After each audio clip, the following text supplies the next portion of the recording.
2024. Let's call our candidates with their formal attire and their advocacy.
Edukasyon para sa lahat.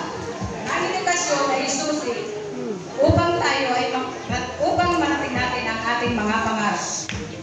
Ito ang nagbibigay kaalaman, kasanayan at pagkakataon upang maabot natin ang ating munting pangarap.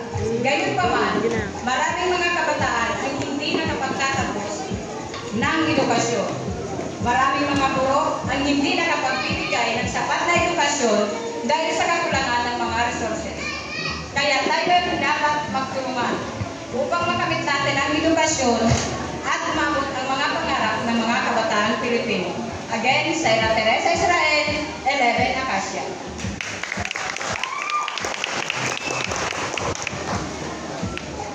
Good afternoon, everyone. My advocacy is all about poverty. Growing up in poverty is hard. My mother needed to work abroad in order to support our financial needs and especially my education. At that very young age, I carried a lot of responsibilities and faced a lot of hardships. Seeing our situation, I became aware of the reality of life. And that is, life is hard when you are poor. But life is harder when you don't have dreams. Since then, I keep in my mind that I will never, ever let poverty become a barrier of becoming a human that I want to be. I representing myself here not just as a student, but also a human that molded by his experiences, a human that chose to be a survivor from yesterday and still choosing to be a fighter for tomorrow.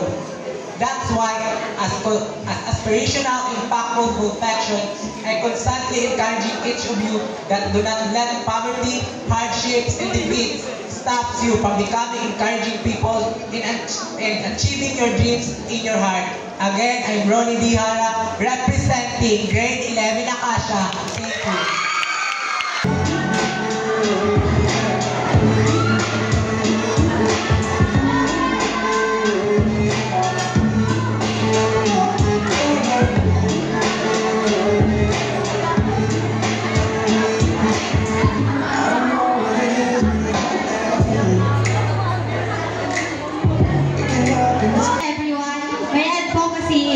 Bilang isang babae, naniniwala ako na lahat tayo ay may kakayahan. May idea na lahat tayo ay kayang gawin kung ano ang tama at itakwil ang mali.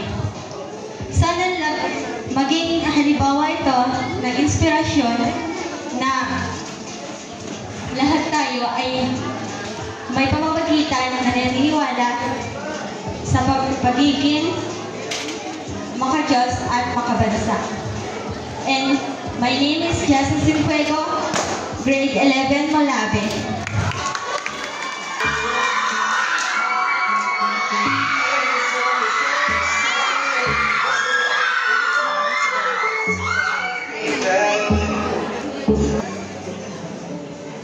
Ladies and gentlemen, a pleasant afternoon to all of you. Once again, I am Aliyah Mirita Mermol, and I believe that it's not the tears that measures the pain. Sometimes it's the smile we fake every single day. I, myself, was diagnosed with depression last year. I undergone therapies and took medicines for me to get better. And of course, the love and support of my family I thought I didn't have, but it's bigger than I imagined. It was hard. It wasn't easy. It was painful. But here I am. I overcome the hardest and darkest days of my life. And I stand here as an advocate of mental health awareness. Some of you may find depression as a joke, as kaartehan lang yan, but it's real, it exists. Whoever's struggling right now, I hope you find the courage to tell your story because someone out there is ready to listen. Do not carry all the weight because someone wants to carry half of it. And to everyone, I hope that we can be kind because someone you know, or a stranger, or even the person in front of you right now is also fighting a battle you know nothing about. And that's the least thing we can do. Be kind. That's all. Thank you.